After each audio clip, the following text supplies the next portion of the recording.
Welcome to our podcast, Neuro Neutral. I'm Traci Kilgore, and this is my co-host, Julie Olson. Yo. We have a very special guest today, and this is Travis Brady, NextGen. If you would introduce yourself and kind of share what you do, what you're about, and, just anything you want to share about who Travis Brady is. Nice. There's a lot to share. In the business world, well, my favorite title is Dad. That's my favorite title. Yeah, that's the thing that I take the most pride in my life. Dad, friend, brother, sister. I was telling Julie on the way here, I didn't have a sister growing up, so I call everyone sister. So, because that's cool. Fulfill that sister love. Melissa being the top one, of course. Of course. Can't beat her. But I'm a branding mentor, coach's coach, and story brand director. We started an agency called NextGen, and we help people scale their business through their brand. It's the foundation, and with a focus on doing story documentaries. So my first question I would like to know is... Okay, wait. I'm doing my standard interruption. Okay, how do we know Travis? Where did we meet him? How do we get him onto this podcast? Traci, do you want to inform the listeners? My story is actually pretty fun. So I'm sitting at home. My son comes home and goes, "Guess what, Mom? I bought you a ticket to this thing." And I'm like, "Oh." But when my kids do anything, especially for me, I'm like, I've got to do it. So I got myself to Travis's home and did a sit-down consult with everyone, Frank, Sam, Travis, Minky, and then it was like a halt after that meeting, and then I actually went to an event and literally went to probably my first year 9 with you guys, and I pretty much didn't miss one in the beginning because I tend to, with my brain, need to have repetition. Same. So that I can cement it in there and then it becomes me. Yes. So that's what I did. I just dove deep, went to everything I could, and here we are. What, 2 or 3 years later? I think it's 3 actually, 3.5. Yeah. The first time I met Travis and you were in the same room. Actually, the first time I saw him was he was on stage, and I didn't even know that was your event. That's good. Like that. I didn't that's even good know. In a way. Yeah. I didn't even know. Wait, how did you get there? It was Sam. Okay, that makes sense. I'm a sucker for networking events. I absolutely love them. I love them. Anyone invites me, I'm like, yeah, let's see if it fits in my schedule. Let's do it. And that's what Sam did. Sam was like, hey, you should come to this event. I was like, all right, let's do it. He said, you're at a part in your business where I feel like you can go to the next level. And I says, great, let's do that. I don't know what that means, but let's just No go. one ever knows what it means. Oh, I certainly did not. It sounds awesome. Yeah, it sounded great. So I ended up then going to the event, and I'm not going to lie, it shook my world. Was it Strengthen Your World? No, it was a marketing one. Oh, interesting. It was a very, very, very good event when I say shake, I mean like it shocked. Like when you're going through any change, when you're desiring any change, yeah, you can have those subtle movements, but I don't know if you can ever recall a time where in your life where you literally just got shocked or you got sidewinded or I don't know, something unexpected happened that then forced a type of change. In some ways, that's kind of how it felt. Like I was shocked by all the information, by the people's stories, by where I was at, analyzing what I wanted to do in my business. And I remember that day I had so many questions come to my head, even the night before, even driving up there. It was literally changing my world in a lot of ways. It's hard to explain. I understand it. If you do experience that, you get it. And I know you do because that's part of the deal. When I went to my first event years ago, it was an awakening for me too. It wasn't a transformation. I think that's where people get caught. Just because you go for a 2-day event doesn't mean anything's really changing in that moment, right? Awakening is a good word. It depends. Mine, it did.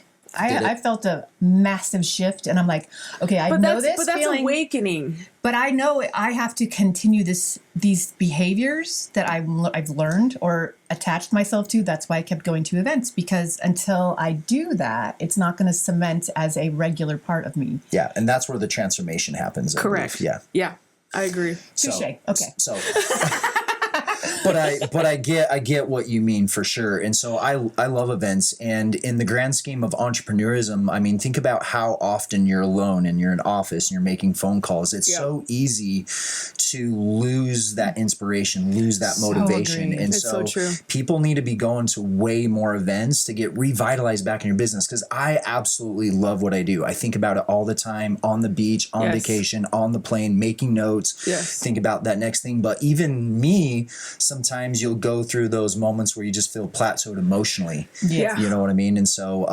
if you're, for those who are listening, like if you're not going to events, you're doing yourself an extremely a really big disservice to yourself. But okay, let's talk about that plateau. Okay. Because I feel like that ties in with ADHD.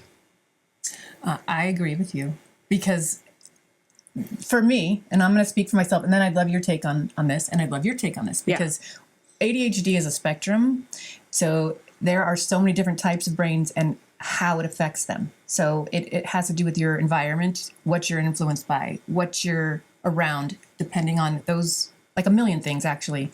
Genetics, you can have a predisposition. It doesn't mean that's going to happen. It means there's a possibility depending on what influences are affecting you, your person, from the minute you come into this world. And even before, I believe in utero definitely having an influence on 100%. all of our chemical makeup, our brains, all that stuff. So, I just talked really long, and now I forgot what the question was. And this is something that actually happens for my brain too. Okay, this is what came to my mind when I thought of plateauing. One, it can mean different things in your business. One, you're being stagnant and you're not allowing anything to help you to change that stagnant, which is why you're saying events are so great. What came to my mind when you said plateau was what I experience right now, which is I get very, very excited when I go to the events. I am now at a point in my life where I can listen and pinpoint maybe one or two things from an event and then implement it, or go into an event with a question in mind or a desire or something I'm looking for, and then come out with something in that form. It's an intention. Yes. But this is where the plateau comes in when I speak of ADHD. You have all the stimulation, you're learning, your brain is active, it's going, it has all these interactions with people, physical touch, whatever it may be. Then you leave the event and you can crash emotionally. Yes, so you're getting dopamine, and then you're not. Yeah, and then that's when I think of the plateau, I think of, unfortunately, my mind goes to, well, now we're back to where we are again. That's, what are you going to do? It's like this internal dialogue that I'm having with myself. It's like a battle. It's like, no, Julie, get back up. Go do your thing. Go implement what it was. But that's what I mean by plateau. No, I get it. Like, I had an event yesterday, and it kind of kicked my butt emotionally, mentally, like a lot of stimulation. I went home. I went to bed. I mean, I know you didn't do the bus thing. Like, we went to Keaton Hoskins' house, which was really very cool that he allowed people to just come and see his house. He's a good man. I love Keaton. Yeah, I mean, he just makes space for everyone. I didn't meet this guy. I keep hearing his name. Well, you were supposed to come with me. I know. I know. It was actually pretty great. Next time. Shout out to Red Suit Realtor. He's part of my brokerage now, too. And That's awesome. He does a lot of moving and shaking. He's a good guy. That's awesome. Yeah, he's going to be at the mastermind here in a couple weeks, so I'm excited. Is he? That's cool. He's so much energy, man. He's a good guy. Yeah, going back to this, you know, as far as everything, and something that kind of pulls back down to the branding. A part of your brand, you want to have your vision and your mission. What's the difference between a vision and a mission part of your brand? I know we haven't talked about this. This has been something fairly new, but what's the difference? So vision to me is, this is my idea. This is what I want. My mission is actually execution of that. Yeah, vision is, what do I see, right? What do I want my outcome to be? And then my mission is my how to do it. And it's important to, as a brand and as a person, what is your vision? What do you see? And they're, say, a brand leader knows of a world that doesn't exist. They have this vision for themselves, for other people.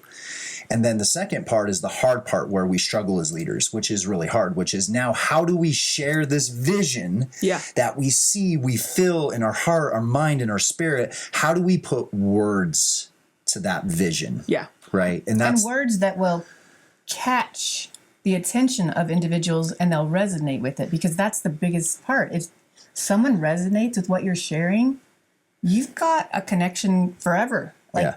it just feels good. It feels right. Like anybody that has a brain like mine, there's a automatic knowing you without you realizing it. Does that make sense? Yes. Yeah, connection. Anyways, I don't know if you do this. I do. I notice myself doing it when cleaning my house, doing yard. Is I'll go out and I'll be like, okay, there's weeds that need to be pulled. So I start pulling all the weeds, and then I put them in a pile. It's like, oh, I need a garbage can. And so as I go to get the garbage can, oh, this rock is out of place. So then I move this rock All day, every day. and then I get the garbage can, and then I pull it over, and I'm like this Every day. tornado, Yeah. just going in and out of the house Yeah. of cleaning. That's a good way to say it. You know, as far as everything goes. And when so kind of pulling this back to the events, we go to these events and we're around all these people. And if we're not really clear on our vision, if we're not really clear on our mission, now we get all this extra stimuli. Like, oh, cool. It would be so awesome to do this retreat. Oh, it'd be so awesome to get into real estate. And then we hear this person talking about affiliate marketing.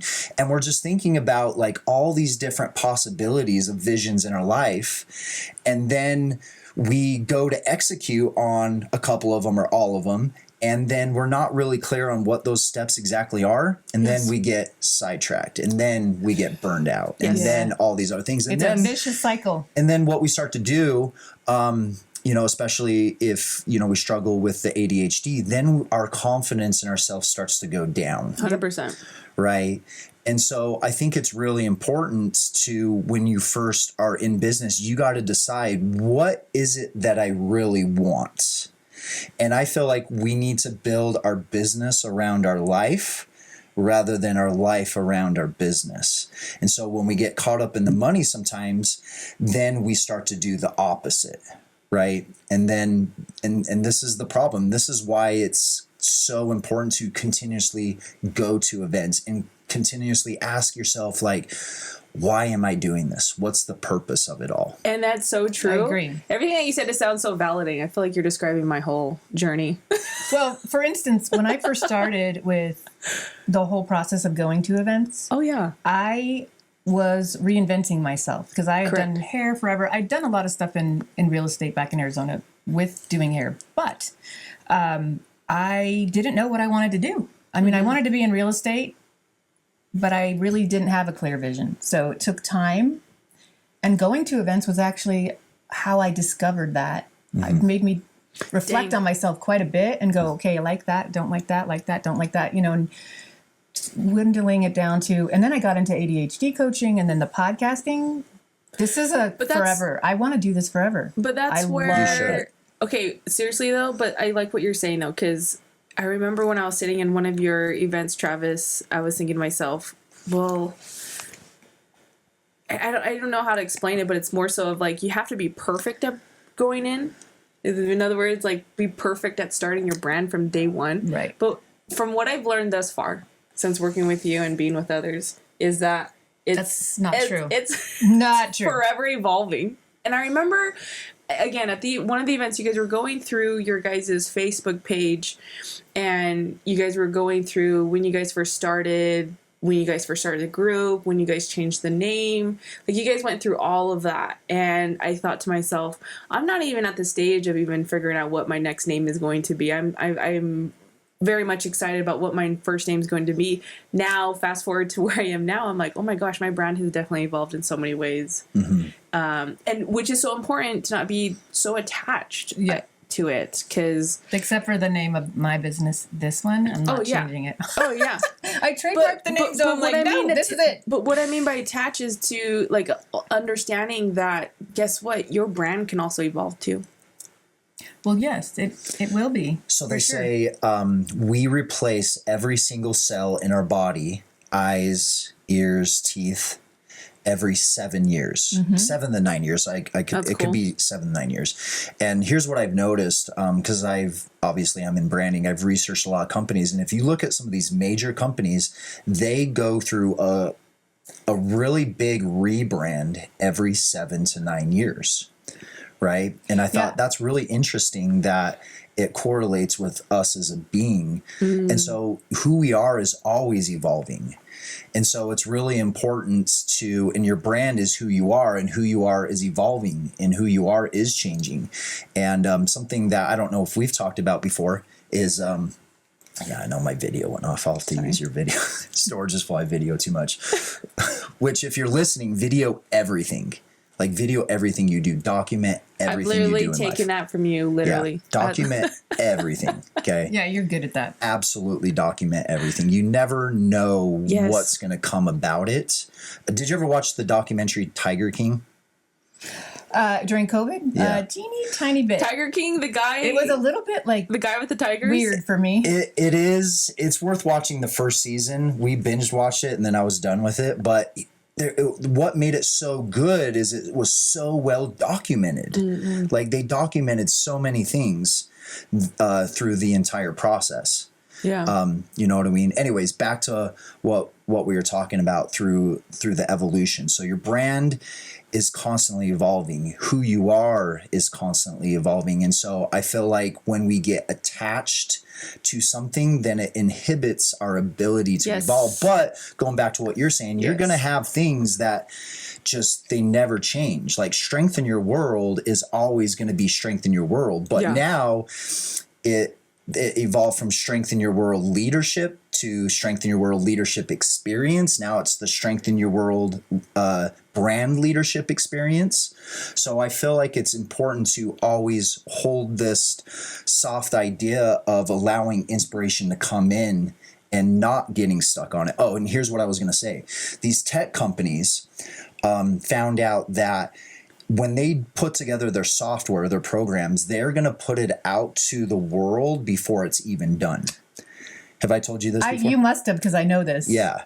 And the reason why they do that is because it would take their business millions of hours and millions of dollars to go through and try to figure out all the little problems with it. And so what they do is they put it out to the world and they see what the user is going through, and the user is finding out all the little problems for them. And when they say, do you want to report this back to the thing, you click send, and you're doing the work on behalf of Apple and Microsoft every single time that happens. So I feel like in the process of finding your brand, you got to put out what you know and what you believe then. And through the process, you're going to find more of what the truth is. Yes. I agree. And actually, the definition I get to create for neuroneutral, which is the space in which we create.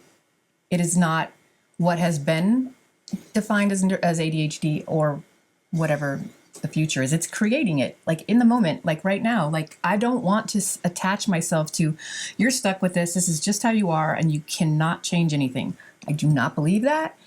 Gabor Mate is actually one of my favorite people to listen to. I don't know if you've listened to him, but he's genius. He believes ADHD is trauma induced, and we can get into the weeds. Like, there's so much to talk about in this area, but if you haven't read Scattered Minds, it's an incredible take on ADHD and how it can become a part of how you navigate the world. And simply knowing, like, the possibilities, because I'm all about possibility. That word is like my favorite. Like, everything is something we need to investigate. And then investigate again and again. And that's kind of what you're talking about. Like, constantly looking at how you are evolving, changing, what can you be doing to make things better, and that kind of thing. Before we get too far into this, I want to know something very specific about you. So when you were young, and maybe I can go back to, like, kindergarten is about the time, maybe age 3 actually as well, some moments when I noticed something very different about me and how I experienced the world. Do you remember a time when you were really little, when you were like, this is different? I just feel like it seems different for me than it does for all of them. At what age did you notice that? 3, but I don't think I've noticed it. I noticed it in retrospect at 3. At 5, maybe it was in retrospect too, when I look back at my kindergarten teacher, and she literally was like, Traci, you're going to be the person who turns the lights on and off. Traci, you're going to be the one who takes the notes to the principal. Traci, you're going to take this girl to the nurse because love I that. couldn't sit still. And there's pictures. I'm on the teacher's lap all the time. And she must have known that I had That's so something very funny. different in my brain, and she accommodated that and made me feel loved, accepted. Accommodated that. I love that. Yes, because the teacher helped you. I went to Catholic school, and by the time I hit second grade, there was no more of that. What? I didn't know you went to Catholic school that young. My whole till 8th grade. Oh. It was interesting. Wait. No, but Travis, are you diagnosed with ADHD? Do you take medication if you are, or have you been told that you have ADHD? Yeah, Curious. so we were kind of talking about this in the car. When I was growing up, I had a younger brother, and I feel like I was on the spectrum of it, but it never got looked at because my brother was so much more worse than I was. And so I'm sorry. my peach, no, no, don't be sorry. It's yeah. Anyways, we'll come back to it. And so my mom would have to set up times to go to the teacher, and she would say certain things, keep them busy, have them pass out papers. Like, So your mom was working with you. yeah, That's awesome. Yeah, more with my brother because he needed that. I got pretty good grades, and I think it was unfair. My parents, I have great parents. I don't think they did this intentionally, but they're like, why can't you be more like Travis? Why can't you? And I think sometimes growing up, we unfairly get compared. Like, why can't you be like that person? Well, you're never going to be that person. Yeah. You're Right. always going to be you. So let's focus Correct. on being more of you. Correct. And who you are not is not who you are. I fucking love that. Yeah. Oh my gosh, Who that's you are right. not, No, that's who so you are simple, but not it's is true. not who you are. And sometimes Who we you are not. attach ourselves to these negative labels. And then once we attach it, now we seek for the evidence to see that it's true. We just naturally do this. Yes. And We it can do. be good for you. It can be bad for you. So I really didn't get diagnosed until after college. And I did get on Adderall. And about 10 years ago, I don't know if I was addicted to it, but I was very much dependent upon it. I would pop one pill in the morning, another in the afternoon. I had this relate. baby dialed in, and I got so much work done, and I would just focus. I would just be in my office, just keyboarding the warrior and the shit out of it, and I would get so much done. But in the process, though, I detached from people. It brought me so inwardly. It detached me from people. And then I got off of it, and then I went back on it, and then I didn't like the person I was when I came off of it. Oh my gosh. I was moody, I Yep. was irritated, Yep. and my weakness in life is talking to people on the phone. That is my greatest weakness. CenturyLink Really? is the worst company ever. I hate them. That's a strong word, hate. But CenturyLink sucks. I'm sorry. The conversations I agree. with Pooh over the phone, and just like, and then after that situation happens, now I'm looking myself in the mirror. I'm just like, I'm not proud of myself. I'm not proud. I'm not I proud feel of. you on that I'm not one. proud of who I am, and so I legitimately had to come to this place like, no fucking more. I need to find a way to be just as productive and just as focused without it. But here's the thing: what does productivity really mean? Well, Oh I my think you can gosh. define that for yourself. What is that for you? What is that for me? What is that for you? Because I can be productive in doing laundry, but what is productive for me? What is productive for you? I think it depends on the person. I think productive in my world has always been just be busy. But is that productive really? But that's how I've defined it. I haven't put like a good or bad, but allowing others to, like you saying, is that a good thing or bad thing? So like I the have to weed sit thing down you and think talked about it. about. So sometimes it's productive, but sometimes I get so distracted. I'm like, okay, that needs to be done. Okay, so I do that. That needs to be done. So I need to do that. And then 10 hours later, I'm like, I didn't do the big things I needed to do because I got so distracted and just did them. Yeah. In the business world, I'll make it real simple for all your entrepreneurs. Productivity means, bottom line, are you bringing in money? If it's not bringing in money, Yes. okay, then Simple. it's just ultimately not productive. Yeah. So I have Like, to you know what I mean? argue as you're building. It But- may not. but- The money may but- not be immediate. Yeah, but Absolutely. 100%. But building, I feel like that's something different, though. Yeah, but I just want to make sure for people listening, because they'll hear that and go, "Oh, you know what I But mean?" you're talking about a beginning entrepreneur. Travis is discussing when you're in the field and you're doing the work and you find yourself. I mean, for me, when I started mine, I honestly filled my days with what I thought was productive. And then when I analyzed my days and times in my schedule, I'm like, okay, yeah, I'm not being productive at all. I'm just filling in the time to be busy, to show that I'm busy. Or it was my old habits that I was doing that I thought was good. And it's, I think it's going to be different for everyone, but it's like just stay on the road. And if you're distracted, this is where mentors, coaches are very important. 100%. Yes, Guys, because you'll get I have both of my stagnated and mentors stuck. here. I have my ADHD coach here. I got my branding mentor over here. Man, I'm surrounded by great leaders. Yeah. Yes, you are.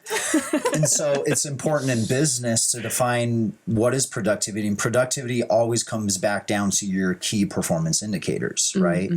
And for business owners, you know, and this is mostly focused on the service-based business, your number one key performance indicator. So let's break that down. The indicator that's going to tell us how well you're producing. The number one key performance indicator is how many times did you make offers to your program that week, that month. So true. Okay. And whatever we're working on, yes, it's good. Is it good to be working on the program, your coaching program? Is it good to be working on the graphics and the website and all those things? But those are never done. And you can always be productive in those things and still lose in business. And this is what I've noticed with a lot of entrepreneurs is we spend so much time working on these things that are never, ever going to be done that we lose track of what's really important to move the business forward. Okay. Making money changes lives. Making money is the ultimate productivity thing at the end of the day. So where I've been able to channel that is focusing on that thing. Okay. Frank talks about this. Entrepreneurism is about jumping off the cliff and then building your airplane in the air. Frank is Travis's. Dude, I love that because I actually function that way. We got to introduce Frank. Frank is Travis's. What's his He's title? one of my best friends. Yeah, I'm going to tell you that. I love him. He's been with NextGen the longest. I love him. He's been so loyal. I had a client the other day that I met with and she goes, Frank's a smart cookie. And I go, thank you. I think sometimes people don't underestimate him because of his analyticalness, but he's like the Steve Wozniak to Steve Jobs. Steve Jobs was the visionary. He's the order, and which brings back to the next thing. You got to understand where your strengths are at in business and where your weaknesses are at and hire out your weaknesses, right? Because if you could work on your weaknesses till the end of time, like Michael Jordan, I watched his documentary, how he tried to play baseball. Oh yeah. Yeah. And his hitting coach came up to him after the first day. He said, you got to be fucking kidding me. And he goes, nope, I'm dead ass serious about doing it. And as good as he never was even a decent baseball player. You know what I mean? So the cool thing about Michael Jordan is he has ADHD. So for that, I feel like I love to showcase, especially celebrities, because everybody knows who they are and they see the journey that they've been on and where they get to. But when you have ADHD and you focus on your passion and what you naturally are inclined to do, holy man, that is where you're supposed to be.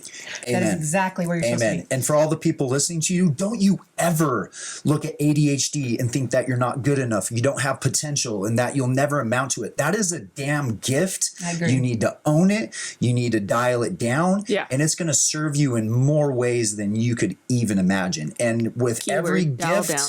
there's also a weakness, obviously. So you just got to be careful what you're attaching it to, what you're focusing on. But it's an absolute gift, and don't let anyone tell you anything different. So this is where being in the same room with like minds is very helpful. We should do a complete ADHD event. But we are. For real. It's gonna happen. It's inevitable. It's gonna happen. But me personally, I just want to be selfish here. Travis, you met me when I was probably at one of my lowest, getting out of my lowest, but I was definitely at one of my lowest. Same, actually. And when I say that, when you're in that state of mind, you can't think clearly. Mm-hmm. As much as you think that you're thinking clearly, you're still not thinking as clearly as you can. and I know I wasn't thinking as clearly because I had still a lot of like lingering questions that were wanting to be answered in my core that tied into who I was and also the person who I wanted to be, and that all intertwined with my business. So it's like, okay, you are your business. So how are you supposed to get good? You got to get good and for your business to get good too as well. So they're very parallel. The reason why I'm bringing this up is when I met Travis and I was going through his program, and one of the words he just mentioned just now was dialing in. Oh my gosh, it was everywhere. Well, like, with ADHD, it tends to be a thing. So figuring out how to dial in is figuring important. out how to dial in. Travis's branding program that I went through with him, still going through with him, is you gave me a template. And that template, I took it. I'm a slow reader. I'm a slow learner. But by golly, once I take it and read it... You're an effective learner. Use a different word. I'm an effective slow learner. Don't say slow. Just you're an effective learner. I used to longer. Say it does take me longer too, but here's what I would effective. Here's what I would say. One of my most significant mentors, Kirk Duncan, I actually just met with him a couple of weeks ago, so cool. It was really cool to come back to some of his principles and everything. I had every one of his CDs. I would listen to him 5 to 6 times. I love that. And people would say, "Well, you're a slow learner." No.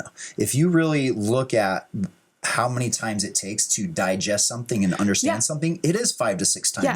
So who are you to say who's slow and not slow? Who's fast? I read your book. I don't know how long. That's how like when public speaking, getting ready for that event, when I finally decided I'm fucking doing this, that's what I did. I had that coaching, it wasn't CD, it was digital, but that's all I did. Like the whole week before, 24/7, I just listened to it over and over again. And it set me up for success because then I had all these tools that I could easily tap into. Like I meditated at the event before I went up. Was I perfect? No. But, I did it. And I actually connected with a lot of people in the audience, which I'm going to tell you, that was the beginning of me being in love with being on stage, which I didn't ever think I'd be there. Because I don't know if you remember the panic attacks I would have when I tried to do it before. I would turn red everywhere. My elbows would have these red circles. My knees would have these red circles. I was hot, flush, and, just freaking out. And now I'm not, because... I did exactly what you just did. Anytime you do, this is where I learned during my degree, anytime you do something new, your mind and body's trying to synchronize down to it. And so a natural mechanism for anything new, like if I jumped on a bike and or mountain bike, my body is inefficient at that movement. So I'm going to kick up more cortisol. It's going to take me more energy. I'm going to be more tired after I get done doing it. They did a study with Lance Armstrong. They measured his VO2 on a bike, and it was like off the charts, like almost double. Explain what VO2 is for people. VO2, and it's measured, and I can't remember kilogram. It's how much you're able to circulate in oxygen with your blood, right? It basically tells VO2. us, which is extremely important. It basically tells you how efficient you are at that exercise from an endurance standpoint. So Lance Armstrong's off the charts, like 93, 91. He switches over to running, which is still very much endurance-based. It drops down by 25% from 93 down to 60. And so what we have to understand is anytime we are doing something new, we're going to be inefficient at it. It's going to stress the mind, it's going to stress the body, and you're going to notice some of those things. But the more you do it and the more you put yourself through that movement and that external stimuli, your body's going to be more efficient at it. You're going to be better. So it's really important to not judge yourself anything doing something new.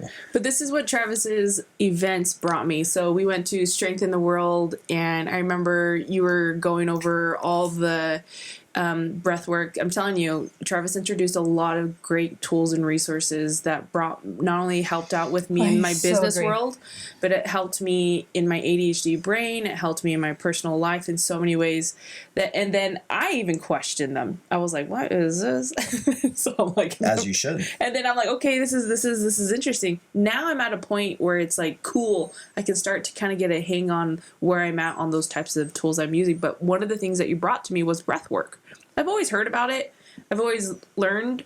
I remember being at the grocery store and seeing a magazine talking about how this lady lost so much thing on breath work. I'm like, wait, this is not okay. Well, I mean, but it makes sense now that I've learned and known what I've gone through already thus far. One of the things you said in one of your seminars is you have a picture of all like a human veins, like the neurons. I'm sorry, it's all the neurons. Central nervous system. The central nervous system. And I love how you called it a root. I was like, oh my God. Yes. But you showed it. It was just, that's all that it is. I mean, you take that out of a human. What does that look like? I mean, that's literally what the picture was. So imagine, listeners, you're seeing this, like, it looks all veiny, but it's all the nervous system. It looks like a big root with all these little, like, parts that that's all reach in you. out. And so, learning about breathing and how your breath work only goes so far. So, like, breathing really deep into yourself, and bringing that mind body, and understanding those differences. I think I was living in a world where I was kind of meshing all of them together. But going through Travis's program and his events, I am truly confident to say I'm able to discern even clearer, okay, is this of my mind? Is this of my body? Or is this of my spirit? Which thoughts are these coming from? That's great. And then once I figure it out, then I go from there. Okay, if it's from my body, okay, I just need to move it, get myself somewhere. If it's in my mind, same thing too. I either need to move it or get myself somewhere. If it's my spirit, I don't know yet. No, but I want to say something. At least I know it's me. I think when I know it's my spirit, I'm like, okay, that's me. That's me. It's not my body wanting something or